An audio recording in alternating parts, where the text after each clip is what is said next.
Neste momento passaremos para a exposição da palavra do nosso Senhor. Num texto onde ficará mais claro para nós que o Senhor Deus providencia a redenção e o fundamento da aproximação verdadeira com Ele, o único e verdadeiro Deus. Por nós mesmos, pelos nossos méritos, não somos capazes, mas pela graça do Senhor, sim, é possível. Iremos meditar no texto que encontra-se em Levítico, capítulo 1, dos versos 1 a 9. Levítico, capítulo 1, de 1 a 9. Acompanhe atentamente a leitura da palavra do nosso Deus. O Senhor chamou Moisés e da tenda do encontro lhe disse: fale aos filhos de Israel e diga-lhes: quando alguém trouxer oferta ao Senhor, traga o animal do rebanho de gado ou do rebanho de gado miúdo. Se a oferta for holocausto do rebanho de gado, o homem trará um macho sem defeito. Ele o trará à porta da tenda do encontro, para que o homem seja aceito diante do Senhor. Porá a mão sobre a cabeça do holocausto para que seja aceito a favor dele, para a sua expiação. Depois, matará o novilho diante do Senhor. Os filhos de Arão, os sacerdotes, apresentarão o sangue e o aspergirão ao redor, sobre o altar que está diante da porta da tenda do encontro. Então ele tirará o couro do animal e o cortará em pedaços. E os filhos do sacerdote Arão acenderão fogo sobre o altar e porão em ordem lenha sobre o fogo. Também os filhos de Arão, os sacerdotes, colocarão em ordem os pedaços, a saber, a cabeça, a gordura, sobre a lenha que está no fogo sobre o altar. Porém, as entranhas e as pernas, o sacerdote as lavará com água e queimará tudo isso sobre o altar. É holocausto, oferta queimada de aroma agradável ao Senhor. Vamos orar mais uma vez. Ó soberano Deus Trino, rogamos-te neste momento que mais uma vez, por intermédio da palavra do Senhor, no dia do Senhor, fales mais uma vez ao nosso coração, para que sejamos edificados, Senhor, para que cresça em nós a cada dia mais o senso de gratidão e responsabilidade, mas para que, acima de tudo, tenhamos mais apreço ao Senhor, Deus da aliança, que entregou a vida em nosso lugar, para que possamos apregoar a Tua palavra neste mundo, honrar-te por todos os dias da nossa vida. Que a palavra dos nossos lábios e o meditar do nosso coração seja agradável a Ti e somente a Ti. Que a ação seja somente por meio do Teu Santo Espírito. É o único que convence o homem do pecado, do juízo e da justiça. É assim que nós oramos, confiados na Tua boa mão. Em nome de Jesus, nosso Redentor. Amém. Queridos, para nós é inimaginável pensar em chegar muito perto do Sol. Isso porque a sua intensidade de calor e radiação é tão extrema que destruiria instantaneamente qualquer ser humano ou objeto não protegido. Sua energia é incompatível com a nossa natureza frágil. E a distância que é segura do Sol é justamente essa que nós estamos aqui na Terra.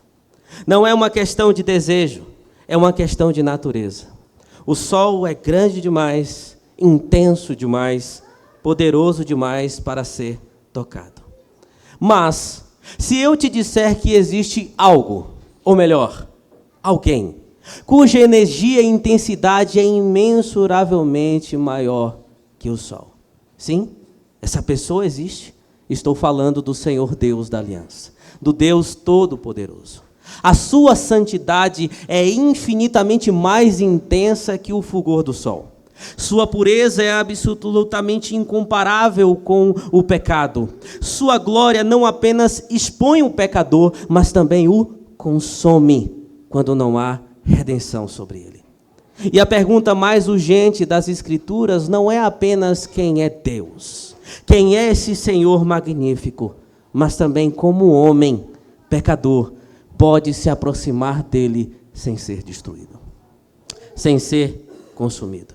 Não apenas isso, mas também ter a possibilidade de ser purificado e manter um relacionamento com ele. E deve ficar claro para nós desde já que isso não é possível pela capacidade, pelo mérito ou algo que é encontrado no próprio homem, mas pela própria providência divina, pela própria ação divina, na sua soberana e poderosa vontade de convocar e purificar o homem. E é sobre isso, queridos, que se trata o livro de Levítico. Levítico é o terceiro livro do Pentateuco e ocupa o seu centro teológico. Ele não está aqui por acaso. É um sentido dado para tudo o que precede e tudo o que procede. Por exemplo, depois que Deus redime o povo do Egito, lá em Êxodo, e passa a habitar no meio deles, surge essa pergunta inevitável e urgente: como aqueles seres humanos, pecadores, poderiam se aproximar do Deus Santo que estava no meio deles, sem serem consumidos? Principalmente depois das besteiras que eles faziam, como, por exemplo, adorar a um bezerro de ouro. E Levítico, então, responde a essa pergunta. Aqui aprendemos que o mesmo Deus cuja santidade impede o acesso é o mesmo Deus que, em sua graça, provê também um meio de acesso.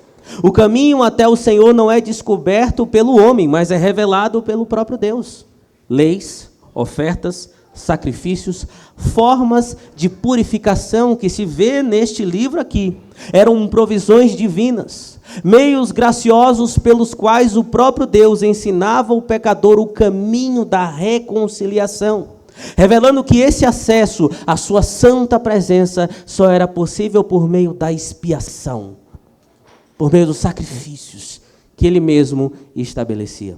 Não é por acaso que o capítulo 16 constitui o centro deste livro. Aliás, o centro de todo o Pentateuco. Ali encontramos o dia da expiação, o momento mais solene de todo o sistema sacrificial, quando o sangue era levado ao Santo dos Santos para fazer expiação pelo pecado do povo uma vez por ano. Assim, meus irmãos, Levítico é o evangelho em sombras, apontando para o dia em que o verdadeiro Cordeiro de Deus entraria não em um santuário feito por mãos humanas, mas no próprio céu, abrindo de forma definitiva o caminho para que pecadores pudessem se achegar com confiança à presença do Deus santo e puro, sem nenhuma condenação. Porque nenhuma condenação há para aqueles que estão em Cristo Jesus. É exatamente isso que começa a ser estabelecido aqui, no capítulo 1, dos versos de 1 a 9, onde encontramos os fundamentos da aproximação aceitável ao Senhor. É justamente sobre isso que nós meditaremos nesta manhã. Os fundamentos da aproximação aceitável ao Senhor. E o que fica claro aqui dos versos de 1 a 2 é que o próprio Senhor é quem toma essa iniciativa. O próprio Senhor é quem toma essa iniciativa. O verso 1 começa nos dizendo que o Senhor chamou Moisés da tenda do encontro para lhe dizer algo. Essa expressão "e chamou", na verdade, queridos, é o tema principal do livro de Levítico. Essa expressão, essa denominação do livro Levítico, deriva da Septuaginta, que é uma tradução grega da Bíblia hebraica. E foi assim colocado por esses que fizeram uma tradução para tentar enfatizar o conteúdo sacerdotal associado ao livro de Levítico. Mas o seu tema, de fato, na Bíblia hebraica é "e chamou". Vocês tiveram a exposição aqui com o reverendo Rafael, e viram também que o tema principal do livro de Gênesis, por exemplo, é "no princípio". Por quê? Porque a Bíblia hebraica ela tem essa característica de pegar as primeiras palavras de cada início do livro do Pentateuco para poder colocar ali como tema do livro. Então, "e chamou" é, então, o tema desse livro, o livro de Levíticos.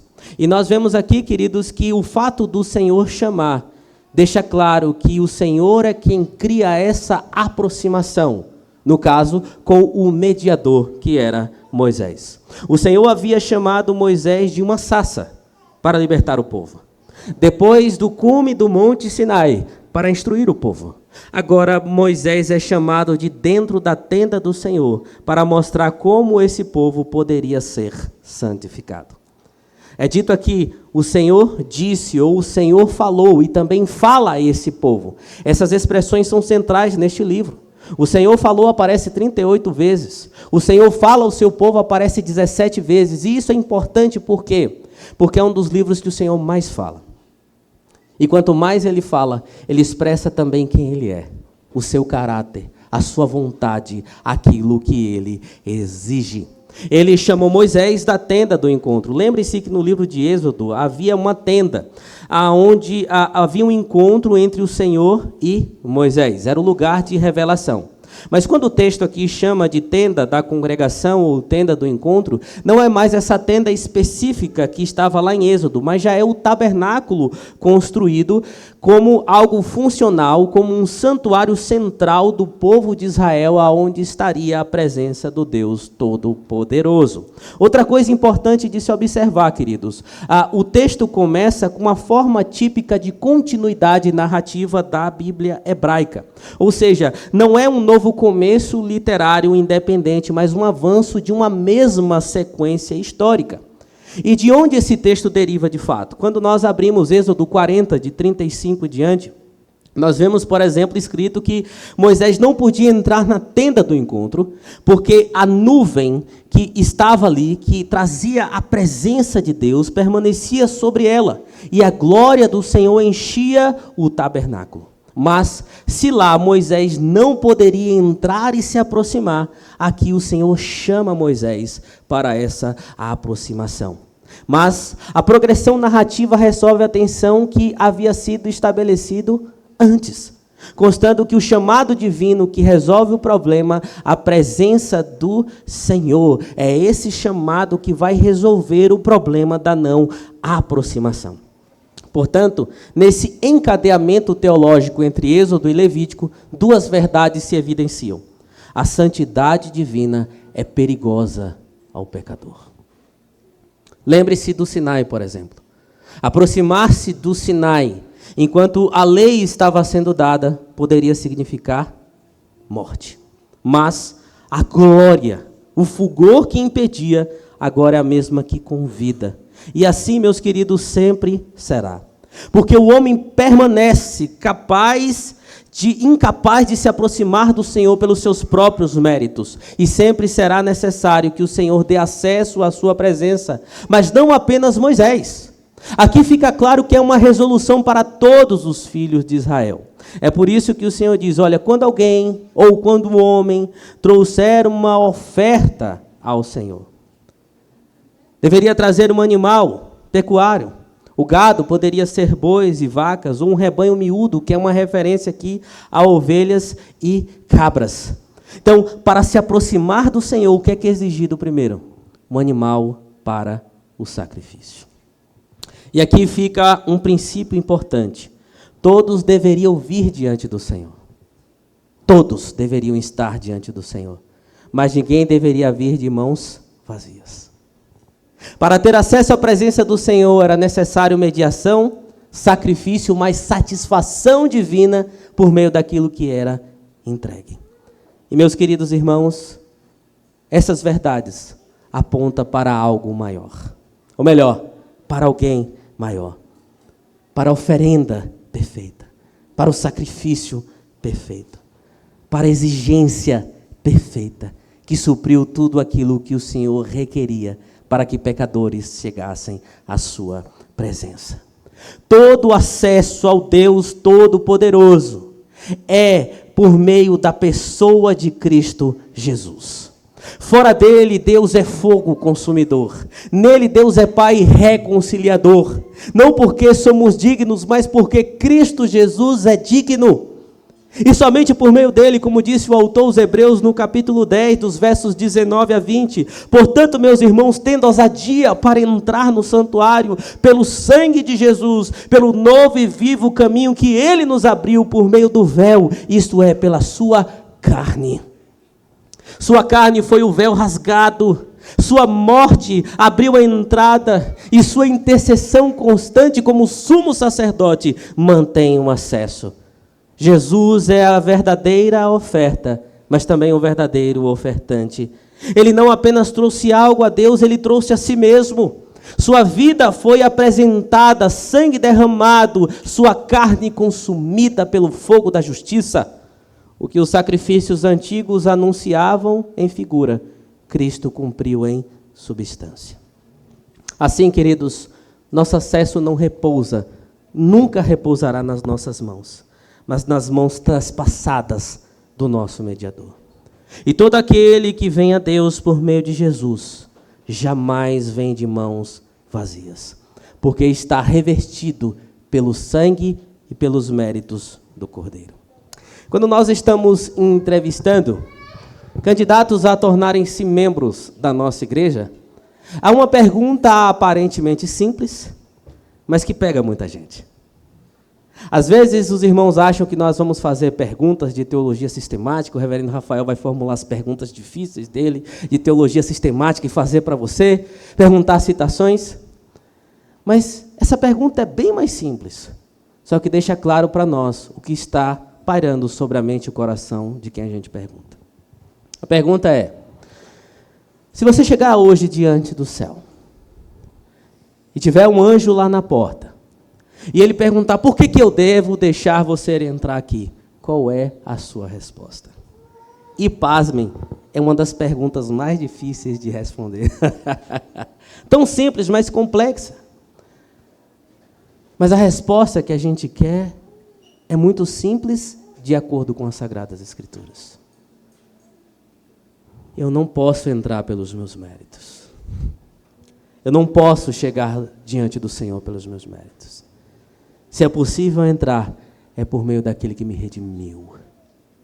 Eu posso ter acesso à presença do Senhor por causa daquele que se entregou em meu lugar. Os méritos são dele.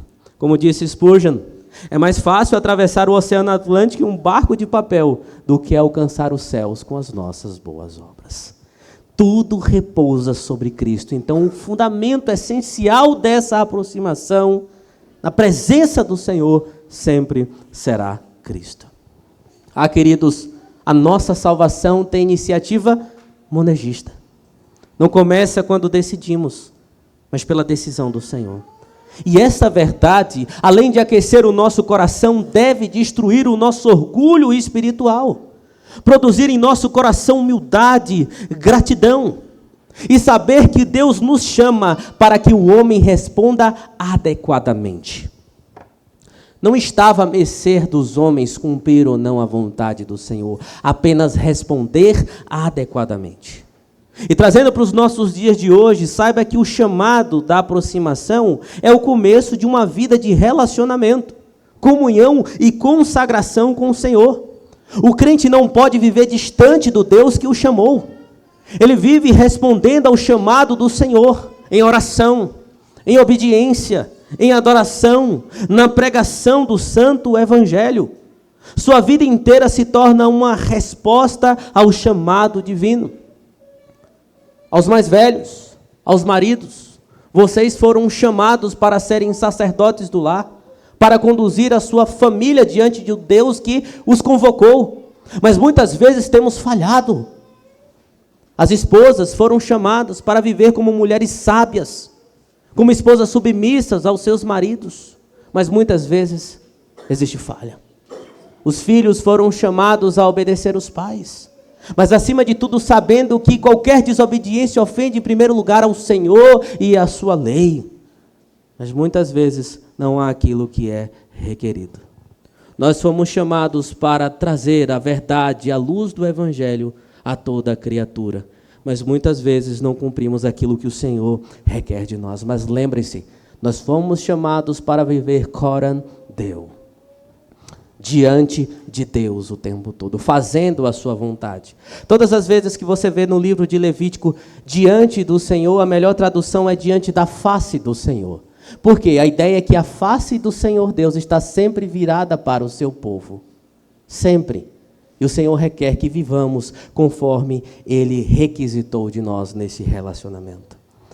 Sabe uma das coisas que eu fico muito triste nesses meus 13 anos como evangelista, missionário, pastor, é quando uma pessoa vem até mim chorando, abatido, porque talvez um cônjuge, um filho, um pai, uma mãe está distante do Senhor. E diz assim: pastor, mas eu oro, eu prego, eu falo. Meu Deus, será que não é possível? A alma se angustia. Às vezes vem a óbito e pensa assim: mas será que Deus não relevou alguma boa coisa que fez e assim o levou para o céu? Pasmem, isso vem até mesmo de cristãos com mentalidade reformada na hora do desespero. Mas, queridos, a palavra que eu tenho para vocês, que provavelmente deve ter algum parente nesses termos desviados ou que nunca conheceu ao Senhor, é descanse. Descanse, porque só haverá aproximação se o Senhor assim quiser. Se o Senhor assim decidir. Não depende de quem quer, nem de quem corre, da sua eloquência, das suas palavras, é vontade do Senhor. Mas, pastor, se chegar lá, no final, e não houver aproximação, bendito seja o nome do Senhor. O Senhor sempre será honrado na salvação e na condenação. Devemos descansar nessa verdade, mas a aproximação só vem dele. Mas o texto prossegue e deixa claro para nós um outro fundamento dessa aproximação com o Senhor da aliança, com o Senhor Todo-Poderoso. O Senhor é aquele que provê o sacrifício substitutivo que vai trazer essa aceitação, conforme os versos de 3 a 5. Nestes versos aparece o coração do capítulo. Animal sem defeito, imposição de mãos, morte da vítima, sangue aspergido. Aqui já está sendo desenvolvida a teologia do holocausto. E o verso 3 diz: se a oferta for holocausto do rebanho de gado miúdo, o homem trará um macho sem defeito. Observe essa expressão trará. Pode também ser entendida como oferecerá. Deriva de uma raiz do texto hebraico que traz uma ideia de aproximação. E ela vai aparecer aqui no texto, dos versos de 1 a 9, mas também em todo o livro de Levítico, várias e várias vezes. Essa ideia de oferecer, de trazer, de aproximação. Mas o termo em si aqui, exatamente, traz também uma ideia de algo enfático. Vocês têm que trazer, vocês têm que oferecer. Porque sacrificar seria essencial no ato de aproximação. Porque a vida estava no sangue. Levítico 17:11 diz: porque a vida da carne está no sangue. Eu tenho dado a vocês sobre o altar para fazer expiação pela vida de vocês, porque o sangue que fará expiação pela vida. Nós temos aqui a indicação de ser um animal macho, porque no sistema sacrificial, esse tipo de animal era considerado como algo valioso no rebanho. Não seria simplesmente chegar num rebanho e dizer assim: olha, eu vou escolher esse daqui. Não, deveria ser algo que custasse. Algo caro, algo que era também perfeito conforme o texto, sem nenhum tipo de deficiência. E essa verdade, queridos, traz também a reflexão da teologia do sacrifício, porque seria um insulto a Yahvé apresentar um animal defeituoso. Quando, por exemplo, nós olhamos para o livro do profeta Malaquias, o Senhor diz: vocês trazem aí para mim esses animais cegos, coxos, defeituosos, mas é como algo podre a minha presença. A exigência cultural espalha a exigência moral de inteireza diante do Senhor. A consagração total não nasce do esforço simplesmente, mas Deus ele vai trazer então aquilo que era necessário como algo que vinha da sua própria mão, para tratar o problema do pecado. Até as crianças sabem. Se perguntar a elas assim: quem foi que criou os animais? Foi Deus. Quem é que provê todas as coisas? É Deus. Então o Senhor exige aquilo que Ele mesmo aceitar. E ele recebe conforme ele ordenou. E a ideia central é: a aceitação diante de Deus vem por meio de um substituto aprovado por ele. O substituto tem que ser desse jeito aqui, meus irmãos. E aqui apontava para o substituto perfeito. Cristo, nosso Senhor e Salvador. Precioso, conforme disse Pedro na sua primeira carta, no capítulo 1, sabendo que não foi mediante a coisas perecíveis como prata ou ouro que vocês foram resgatados da vida inútil que os seus pais lhe legaram, mas pelo precioso sangue de Cristo, como um cordeiro sem defeito e sem mácula. Aquele que foi construído, assim foi conhecido antes da fundação do mundo e manifestado nesses tempos para a glória do Senhor. R.C. Sproul argumenta no seu livro A Verdade da Cruz que Deus aceitou o sacrifício de Jesus porque ele era perfeitamente justo e plenamente qualificado, o qual não cometeu pecado e nem na sua boca se achou engano. O texto diz também que sobre o sacrifício deveria se colocar a mão. Era imposição de mãos na cabeça do animal. E não era simplesmente só colocar a mãozinha assim, não. Igual a gente põe na cabeça dos meninos quando vai passando, né? Às vezes dá vontade de dar um tapa na cabeça. Os meninos ficam aí depois da escola dominical, gritando, pulando para lá e para cá. Mas seria colocar a mão e apertar sobre a cabeça do animal, porque pressionar firmemente sugeria identificação profunda. E fazendo isso, o adorador agora é representado pelo animal que é oferecido no seu lugar. Esse ato expressa a transferência representativa e aproximação pessoal. O ofertante se vincula ao sacrifício e o manda para o abate. E assim será aceito a favor do ofertante para servir como expiação. O texto deixa claro isso. Expiação tem um sentido básico de cobrir ou apagar. Pode muitas vezes no Antigo Testamento significar também resgate. E esse termo, queridos, importa porque aponta para o centro do livro de Levítico, que é o capítulo 16, o dia da expiação. Em Levítico e Números, ele é usado metaforicamente para indicar que o pecador e a culpa não permanecem expostos ao juízo. Assim, expiar é o ato pelo qual Deus provê o meio para remover a ofensa. Então, o ofertante matava o animal. Os sacerdotes, Arão e os seus filhos, aspergiriam sangue no altar, sinalizando que a vida oferecida é apresentada diante de Deus.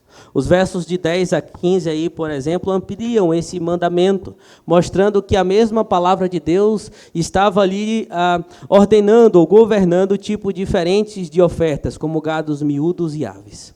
Mas independente do valor material da oferta, o princípio expiatório é idêntico. Sempre há morte substitutiva, apresentação de sangue e mediação sacerdotal. Para quem, queridos, essa verdade também aponta muito claramente. Diz o autor aos Hebreus, no capítulo 9, sem derramamento de sangue não há remissão. 1 João 7, o sangue de Jesus, seu Filho, nos purifica de todo o pecado.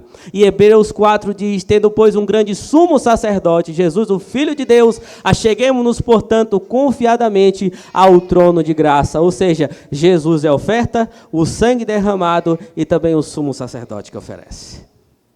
Cristo é o centro de tudo isso aqui. Meus irmãos, o sacrifício não era barato. Uma vida era entregue, o sangue derramado. O pecado nunca seria algo trivial aos olhos do Senhor. Mas Cristo derramou o seu sangue mais precioso que a prata e o ouro. Não há nada neste mundo, meus irmãos, mais precioso do que Cristo Jesus, do que o seu sangue, do que o seu sacrifício, e ele foi providenciado para nós. Ele foi dado para redimir as nossas faltas, os nossos pecados, nos dar acertos diante do Senhor. Mas surge uma pergunta em meio a essa verdade que aquece o nosso coração neste momento. E porque muitas vezes buscamos viver e refletir um estilo de vida incoerente com esta realidade tão cara de algo tão precioso que nós recebemos. Por exemplo, quando tratamos o pecado como algo pequeno e decidimos permanecer cometendo.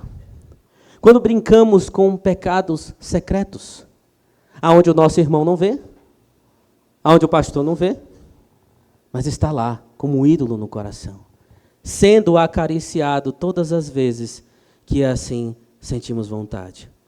Quando vivemos uma vida espiritual negligente, quando nos dedicamos, não nos dedicamos ao Senhor em oração. Meu Deus, que tempo difícil, aonde a gente tem que estar buscando ensinar as pessoas, todo domingo praticamente, que elas têm que orar. Como é que você diz que pertence e ama a esse Deus, mas não tem amor pela oração? Não gasta tempo na presença do Senhor? Não gasta tempo aos pés do Senhor, também na palavra do Senhor? E vive uma vida espiritual negligente? Como então dizemos que o sangue de Cristo é algo precioso a nós? Quando amamos o mundo e as coisas do mundo mais do que a Cristo.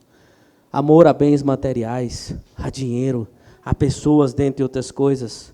Quando nós resistimos em abandonar esses pecados específicos, não, esse aqui não é muito ofensivo não, Jesus já morreu pelo meu pecado, eu não preciso lutar contra ele. Quando valorizamos mais, queridos, essas coisas tão triviais, tão pequenas, tão passageiras, tão ofensivas, do que o Salvador que deu a vida por nós.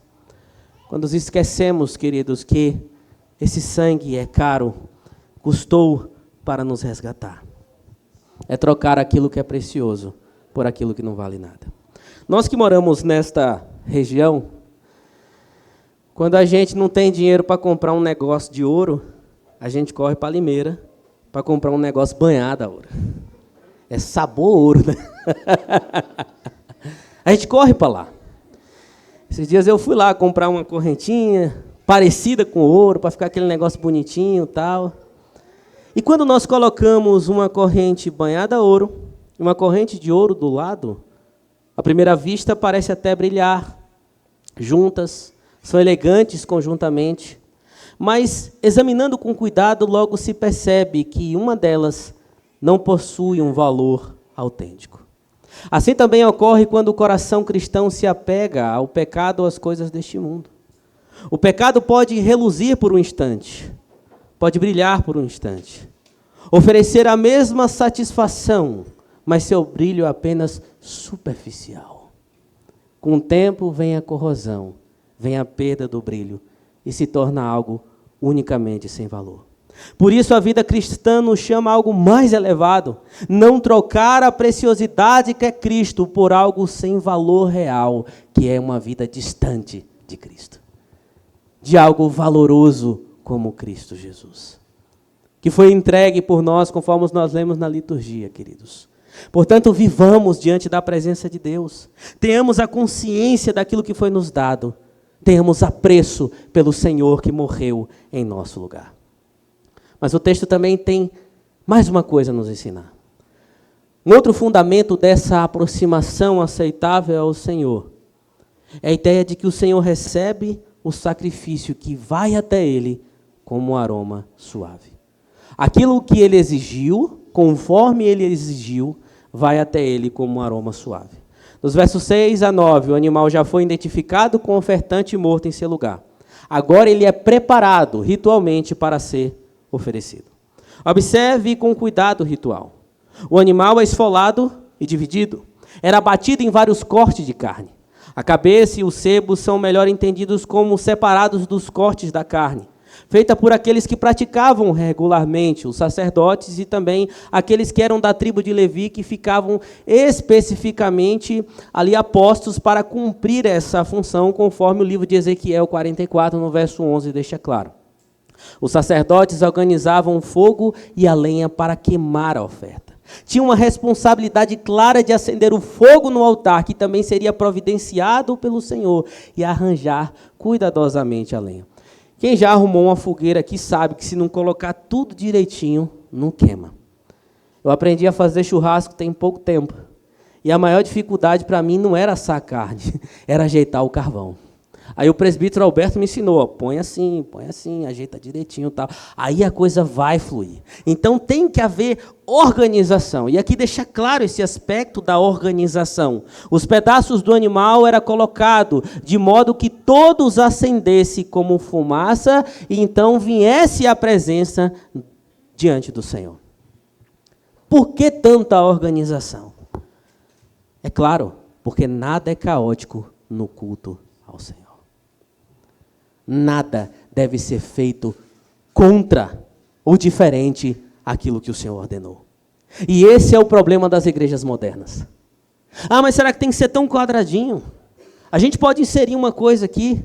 A gente pode pintar isso aqui tudo, fazer uma boate, colocar um jogo de luz aqui, botar os meninos para tocar uma música mais animada, tirar Deus do centro e botar o homem no centro, aquela coisa toda, falar de Jesus, para quê? Sabe por que a gente não faz isso? Porque tudo que deve ser feito está na palavra do Senhor. E nessa aproximação o Senhor requer ordem e obediência. É dito aqui também que as entranhas e as pernas eram lavadas. Por quê? O animal já estava morto. Porque os órgãos internos poderiam conter impureza, contaminações. E essa sujeira precisava ser removida para não carregar imundícia. Porque o que deveria ser oferecido ao Senhor deveria ser puro. O sistema sacrificial, queridos, de Levítico, ele não foi fundado em um vácuo, mas um mundo saturado, por exemplo, de rituais pagãos. Muitos, por exemplo, pegavam as entranhas dos bichos e usavam em manipulação nos rituais para fins de adivinhação, dentre outras coisas. Mas o Senhor manda fazer diferente. A primeira sessão, então, conclui descrevendo que a oferta tem 3 formas: holocausto, oferta queimada e aroma agradável ao Senhor. Essa expressão aroma agradável incita o quê? A ideia da aceitação favorável. O propósito final de toda oferta é esse: ser recebido como algo agradável ao Senhor. Alguém aqui já comeu uma amêndoa de cacau torrada? Você está achando que é gostosinho igual o chocolate que você come em casa? Você está muito enganado. Eu venho da região do cacau, sul da Bahia. E o processo é assim: você abre o cacau, despolpa, depois você pega a amêndoa, coloca no sol por um bom tempo. Depois vem um segundo processo, a torra. E aí depois que torra, se você pegar aquele negócio e botar na boca, você vai ver que trem amargo. Não desce de jeito nenhum. Mas, entre Itabuna e Itapé, que são cidades da região de onde eu venho, tem uma fábrica da Nestlé. E quando você passa ali depois das 10 horas da noite, você sente um cheiro maravilhoso de chocolate. Você sente um cheiro maravilhoso daquilo que parece o Nescau que você toma em casa, o chocolate que você come em casa. Isso por quê? Porque todos os processos foram feitos corretamente para chegar a esse resultado. Um cheiro maravilhoso. Vocês que são da região, indo aqui para a Serra Negra, sempre se passa por Amparo. E lá tem uma fábrica da IP. Algumas vezes eu passei e não vi cheiro nenhum. Mas uma outra vez eu passei e vi um cheiro maravilhoso. Isso é o quê? O processo definitivamente feito como deveria ser, para então cheirar como algo agradável. E é assim, queridos, conforme a vontade do Senhor, fazendo como o Senhor ordena, tudo seria agradável. Os versos, por exemplo, de 12 a 17, reafirmam esse mesmo movimento que seria agradável ao Senhor. Ah, meus irmãos, há aqui verdades poderosas, mas devemos focar na ideia de quando o ofertante degolasse a vítima, algo acontecia também. Ele vê que aquela morte era sua. Quando a vítima era degolada para o sangue ser aspergido, aquele que estava oferecendo deveria ter essa consciência. Sabe por quê? Porque o salário do pecado é a morte. Essa é uma consciência que já deveria existir desde lá. Mas o holocausto era totalmente queimado, nada era retido, nada reservado até o momento. Quando via o animal consumido pelo fogo, o ofertante também aprendia que a sua vida agora pertencia ao Deus Todo-Poderoso. A ira era satisfeita. O adorador reconciliado poderia ir na presença do Senhor em devoção. Assim, Tudo subiria a Deus como um aroma agradável pelos méritos daquele que proveu novamente todas as coisas.